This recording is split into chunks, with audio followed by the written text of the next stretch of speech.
هي مسائل حلويات.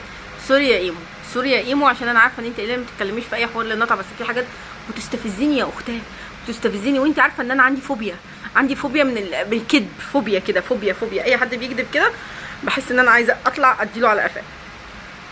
طيب نطع مقطوعه ابو توته ملسوعه، انا عايزه بس اسالك، انت كليه ايه؟ حمامات قسم دعك وتلييف؟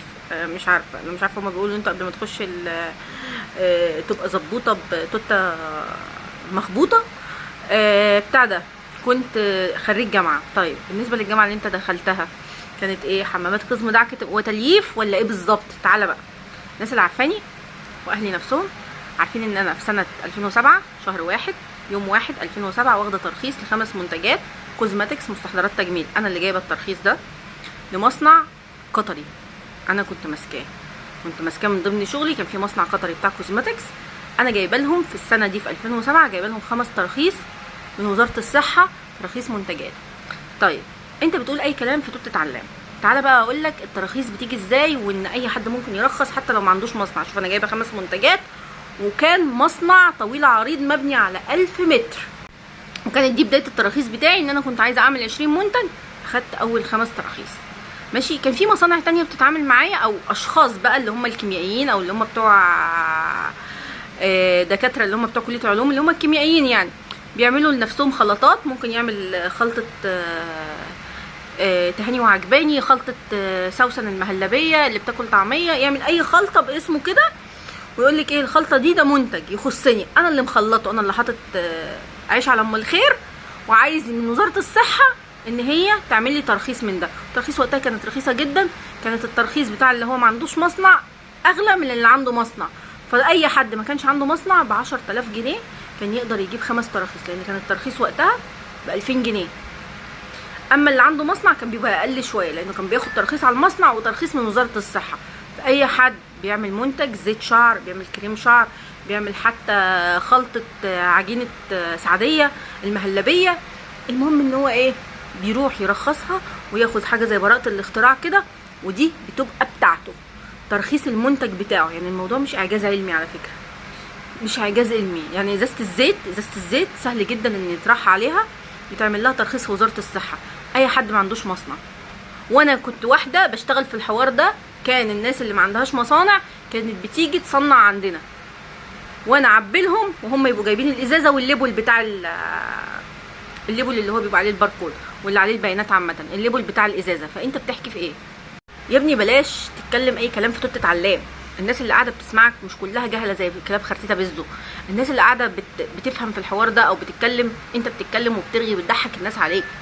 قد كده الحقد والغل مليك من ناحيه دعاء محمود وايمان محمود، قد كده الحقد مليك ان انت تسرب صور لجوز دعاء، الحقد مليك. انت هتدفع ثمن الحقد ده. اوعى تفتكر ان انت المواضيع بتاعتك هتعدي بالساهل، وانت عارف الكلام ده كويس قوي. انت عارف ان انت في شكوى دلوقتي فيك فين، وامبارح فتحت فيك شكوى تانية، فانت عارف ان انت رايح فيها. فبطل اللي انت بتهريه، وبطل الكذب اللي انت بتكذبه، بطل الكذب اللي انت بتكذبه. في ناس متعلمه وناس فاهمه في الحوارات دي قاعده بتتكلم معاك، سيبك من كلاب خرتيته وهريوهم وجوجل وما جوجل. انا لازالت عندي في مصر التراخيص دي، لان انا اللي كنت جايباها تراخيص، وانا ماليش دعوه بالكيميائيين ولا اي حاجه، انا اللي كنت جايباها. عامله 5 منتجات لنفسي، اول تراخيص للمصنع تاخده بتوعي انا لنفسي كده، منتجات مستحضرات تجميل، وكنت واخده الترخيص. يعني كان مميز لان الرقم نفسه بتاع الشهر، شهر 1 يوم 1 في السنه 2007 كنت واخده التراخيص دي بتاعت مستحضرات تجميل. وكانت ايه كمان، مش بس زيوت، الزيوت ده شغلها عادي، الزيوت شغلها على السخن كده، وبتتعمل في بلقات وتنكات وتقعد تتقلب على السخن. انا كنت واخده كريمات، كنت واخده كريم، وكنت واخده شامبو، فحاجات تصنيعها اصعب شويه من الزيت. فموضوع الزيت وموضوع حتى الكريمات اللي هم بيعملوها، او موضوع السيرم اللي هم بيعملوه، او حتى موضوع الشامبو اللي هم عاملينه الجديد ده، كل ده سهل جدا ان هو يترخص، مش اعجاز علمي ولا صعب. واكيد الناس اللي هم عاملين معاهم الكلام ده او المصنعين اكيد مرخصين. عمر ما حد هيعمل باركود بدون ما يكون عنده باركود، ماشي؟ محدش هيجرؤ يحط على الليبل بتاعه باركود الا لما يكون فعلا في باركود للحاجه دي. تاني حاجه، انت لو الناس اللي هي عامله المصنعه الكلام ده فعلا هم ناس عاملين تحت بير السلم ما كانوش يبقوا عايزين يخشوا يروقوا عليك في كومنتاتهم ويعرفوك ان انت بني ادم كذاب وهراي، واحنا نوقفهم ونقول لهم فكوكم من الاشكال العره دي، ان ده واحد اصل الموني نشفت، الفلوس نشفت، ما بقاش في فلوس، ما بقاش في ماني دلوقتي، ما بقاش في اسمها ايه ألمونيا، ما بقاش في ألمونيا، الألمونيا راحت خلاص، ما بقاش في فلوس. فانت هتقعد كده بس تقعد تهري في نفسك وتنكت لغايه لما ايه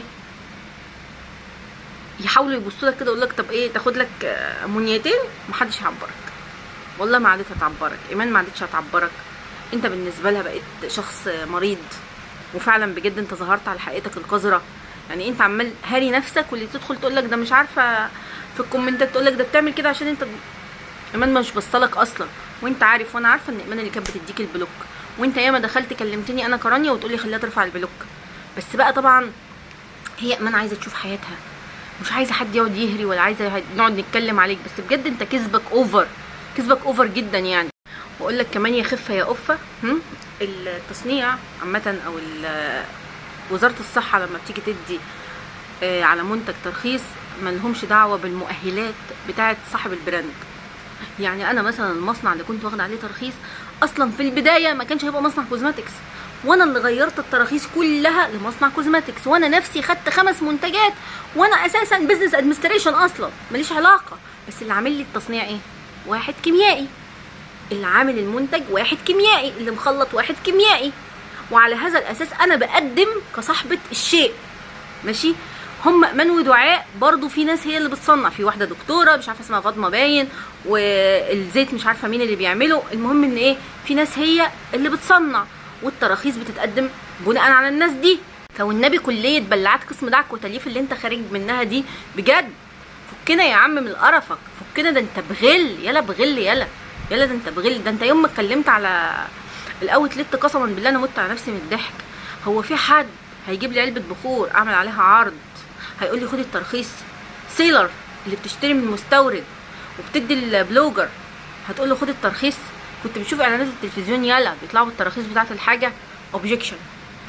انت يلا انت وخرتيتا بيزو متفقين وطلعت التراخيص، طلعت التراخيص. لا يا خرتيتا يا بيزو، مفيش تراخيص بتطلع للحاجات دي، لان البساطه جدا الاوتلت معروف طريقه ايه، ومعروف مفيش واحد بيدي كام منتج لحد بيديله ينزلوا، حتى اللي بينزلوا المحلات هم بينزلوهم بتراخيص. مفيش الكلام ده، ده اي هري في توت علام. الناس اللي بتروح تشتري من حاجات من الناس من الموسكي والناس من العتبه والكلام دوت والموارد، حتى من عندي سمير ويليام، لو رحت اشتريت من عندي سمير ويليام هتقولي له اديني ترخيص ازازه البرفان دي، عمره ما هيديكي حاجه، لان الحاجه اللي بتبقى جايه بتراخيص بتبقى البلقات كبيره جدا، كونتينرات، دي بتبقى مع المستورد نفسه مش مع اللي بيبيع. دي حاجه. تاني حاجه الاوتلت اغلبه معروف جروبات شنطه سفر مليانه، الشنطه بتشيل 40 كيلو، لما كل يوم ينزل لهم 10 بتاع دوت 10 شنط، الشنطه 40 كيلو اتعشت خلاص، غرقوا البلد اوتلت. اغلب الحاجات اللي جايه من بره بتبقى جايه كده، البلات والحاجات دي، البلات ديت هي الكريمه والفرز اول والفرز تاني والكلام، كل الكلام ده بيبقاش جاي معاه لا تراخيص ولا نيل، ده بيبقى جاي كده شحن مشحونه. فانت بترغوا مع ناس جهله عندكم. اما احنا ناس الحمد لله مثقفه، عندنا فكر. سيبك من الناس اللي بتقعد تقول لك جوجل وما جوجل، ابقي زي يا بت منك ليها، وابقي زي يا بت منك ليها، تعرفي تدافعي عن الحق وتعرفي تدافعي عن حقك وتعرفي تخرسي الكلاب. ماشي، وعمال هاري نفسك انا باشا مصر. مين اداك كلمه باشا؟ على فكره البشويه والبهويه اتلغت من زمان، دي اول حاجه. تاني حاجه هتفضل ابطال لغايه ما تبطلها بدليل الكليه اللي انت خريج منها، كليه حمامات قسم دعك وتلييف. ده انت لو جاهل والله ما هتقول الكلام اللي انت بتقوله ده. تحت بير سلم ايه وفوق سلم ايه؟